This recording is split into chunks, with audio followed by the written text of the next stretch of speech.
This video is brought to you by Squarespace. Man, it's been a trying decade on the big screen for Hawkeye fans. Since his introduction into the MCU in Thor, Jeremy Renner has been his usual charismatic self, but Hawkeye as a character hasn't really been much of anything at all. In Thor and in so much of the first two Avengers films, minus the farm scene, Clint Barton was just that guy who's along for the ride. There were little hints dropped off of his close friendship with Natasha Romanoff and their past together, but it wasn't until we got to see his family life in Age of Ultron that any extra dimensions were really added to his character. Even in Civil War, it felt like the character took a bit of a step backwards, and in fact, it feels a little bit like a repeat of his appearance in Thor. Okay, maybe not, that might be slightly exaggerated, but look, Renner is once again great, but the character doesn't really get much to do outside of one scene he shares with Wanda Maximoff at the Avengers compound. With how underutilized Renner and Clint Barton were in the MCU to the point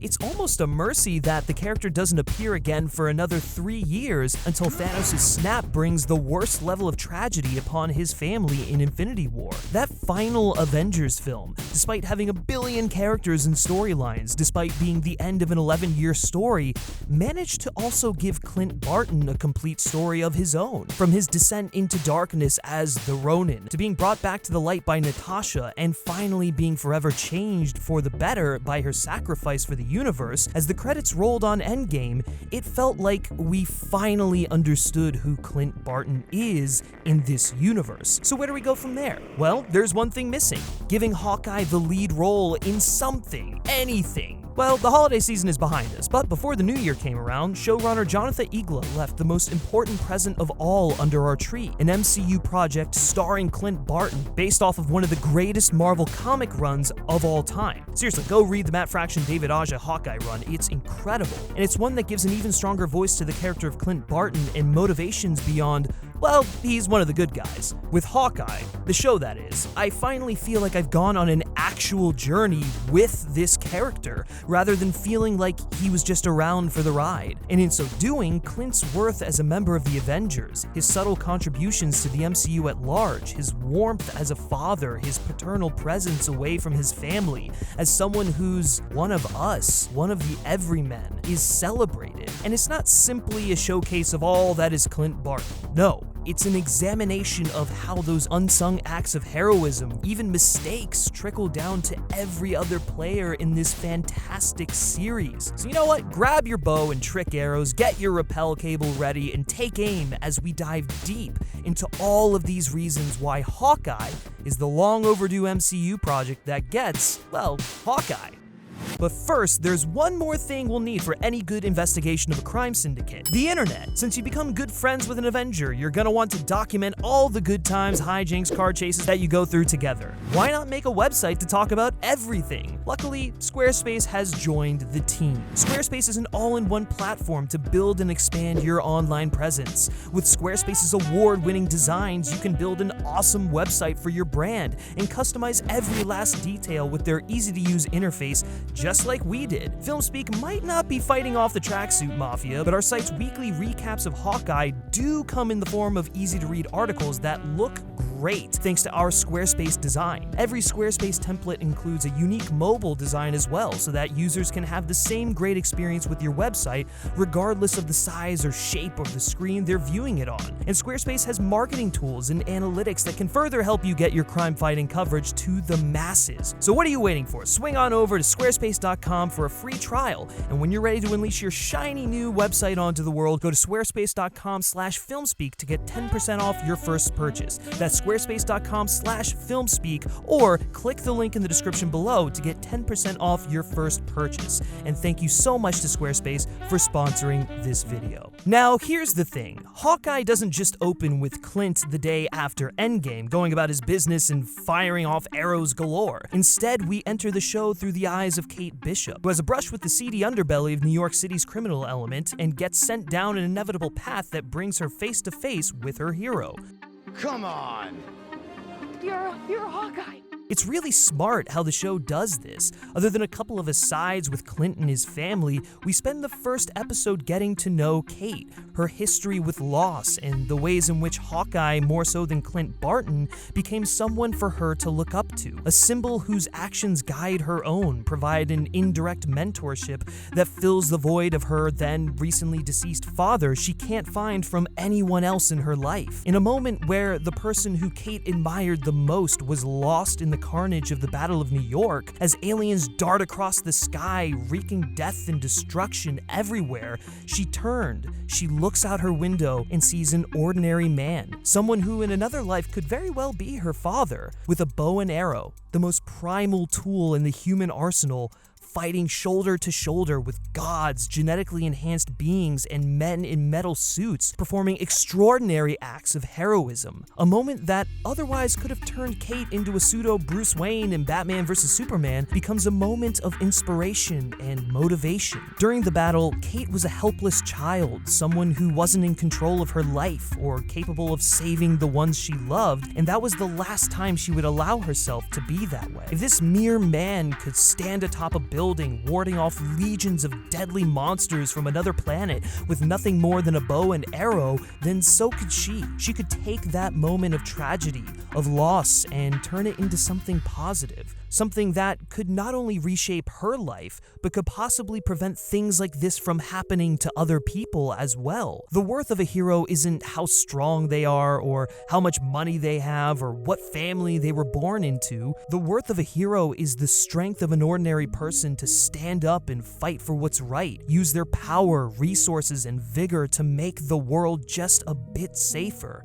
And yeah, it would have been great to get a little bit more time with just Clint in those first couple of episodes, given how sidelined he's been in the MCU up until this point, but just because Jeremy Renner isn't on screen doesn't mean he's devoid of presence in his own show. Again, Clint's actions and larger impact, his acts of heroism, and truthfully villainy as well, permeates throughout Kate's journey and is a significant reason why she's become the person she is, and so his aura couldn't be larger in the opening of this series. This silent, unspoken connection that links both Kate and Clint is what makes their first meeting and subsequent working relationship so organic and beautiful. It's why it carries so much weight. It allows this pre-established mentorship to grow to the next level. What's great about this partnership is the contrast between the enthusiastic, eager kid yearning to get her shot to prove she too can be a hero, and the older, grizzled vet who has more scars, bruises, broken bones, and trauma than one person should ever have to endure. He wants the quiet life of anonymity and the warmth of his family to ground him. He's experienced the hardships of the occupation, and he has suffered more than most from them. And for as much as Hawkeye always seems like he's the forgotten Avenger, both on screen and in the writer's room, that does at least seem to be how Clint himself likes it. However, for as seemingly opposite as both Kate and Clint are, they both cherish and protect one thing: family. For Clint especially, after having lost Natasha, his family really is everything to him. For Kate, on the other hand, her family was broken by the death of her father, and as a result, she clings tightly to her mother even though she does have a life away from her. Clint's protectiveness of his family, combined with his life experience, keeps him hyper-aware of even the slightest danger to them. Kate's immaturity, on the other hand, forms this idealized love of her mother that blinds her to everything going on behind the scenes. In general, Kate's inexperience and fish-out-of-water status cause her to make mistakes or lose, but because she wants to do the right thing, she presses on. She can't let go. She's laser focused on taking down those she believes have done wrong, which is part of the nature of being young. The idea that everything is black and white, with very little room for gray. Her crusade against Jack, for example, her absolute belief that he is guilty, comes to slap her in the face in a big way when she finds out that she was wrong the whole time. Kate's coming-of-age story showed her how the world really operates, and in so doing, it also shows her the ways in which she can use her resources, immense wealth, privilege, and skill to become the hero she wants to be. Kate believes that she already understands the plight of everyday people, but the truth is, she's never had to really endure the hardships outside of losing her father. The events of the series, paired with Clint's guidance, really shake her out of ignorance, teaching her to come down from the ivory tower and truly empathize and relate to the ordinary person in order to fight for them. Kate goes from being a privileged rich girl who doesn't really have any understanding of how the real world works to someone who's thrust into that world and experiences firsthand how easily someone can be corrupted by it. The events of the series fragment her family, but they also remind her that she can use her resources and status for good. And even when those privileges are stripped from her, which they are at the end of the show, it's her spirit and determination that proves her worth as a hero. The other part of her arc, aside from becoming a sort of Hawkeye 2-type figure, is learning to exhaust all options, to let something go, and to be patient. And let me be clear, Kate learns this. She does the work. She has that growth. But Clint is right there with her, nudging her along the way from time to time. And in the process, Kate enriches Clint as well. I love that line that Kate has about seeing Clint and his worth and how he inspired her. Just a regular guy with a bow, no armor, lasers, or whatever. That to me is the core of this show. Dealing with how an ordinary person can have as much value and be as much of a hero as any Thor or Captain America or Spider-Man. As we've already established, so much of this show is centered around the extraordinary in the ordinary. On a similar track, there's even a commentary about how anyone can be great, anyone can be powerful, to the point where a disability, deafness, or the loss of a limb, for instance, doesn't mean you aren't allowed to be great.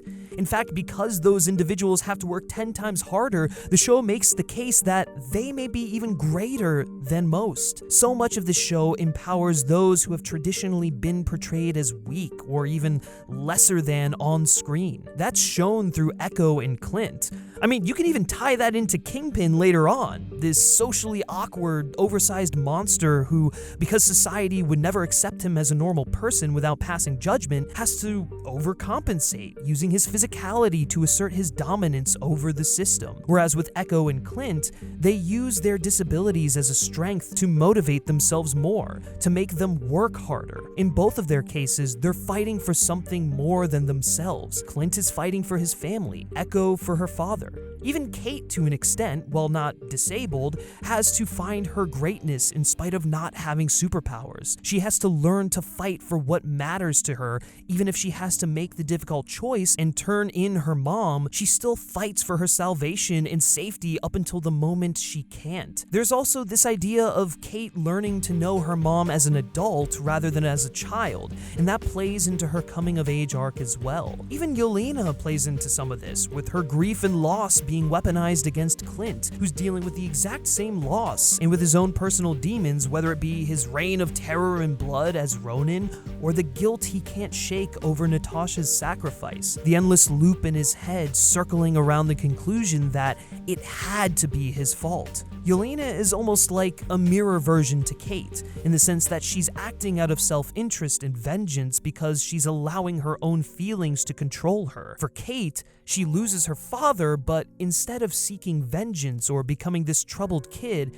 it motivates her to do good, to be great. Now, granted, that's because of Clint, but it's still that idea of the ordinary and unassuming inspiring others just like them. They can persevere and they can be great. Even in a world of Iron Men and super soldiers, they can stand tall with something as simple as a bow and arrow. And I know I said it already, but it bears repeating. How great is Jeremy Renner throughout all of this? I mean, Hailee Steinfeld and Florence Pugh definitely take the cake for my favorite characters in the series, but Clint Barton, Hawkeye, he's always been the forgotten Avenger, like I mentioned, the regular guy, the bow and arrow dude. The show itself even pokes fun at this through the in-universe musical, and in some ways, Clint wants to be that. His family is the most important thing in his life, and that is not only at the core of his story in Hawkeye, it has been at the core of his story since Age of Ultron.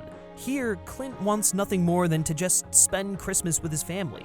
He only gets involved with the plot initially for their protection when he sees that someone else appears to have taken the mantle of the Ronin, concerned about retaliation for his actions in the past. When he finds out that the Ronin is really just Kate, though, his paternal instincts kick in yet again, and he attempts to get her out of harm's way while wrapping up the loose ends she untied. As he's done countless times before in the MCU, he continues to play the role of a surrogate father, constantly scolding, guiding, and mentoring a younger superhero, avenger, or lost soul, but also attempting to send them on the right path, a dynamic that is compounded by Kate's hero worship of Clint. The other half of Jeremy Renner's performance in this show involves Clint mourning Natasha Romanoff, his guilt over her death combined with his paradoxical refusal to really confront his loss, his removal of the hearing aid when Black Widow is brought up during the musical, his avoidance of outwardly acknowledging Natasha's memory,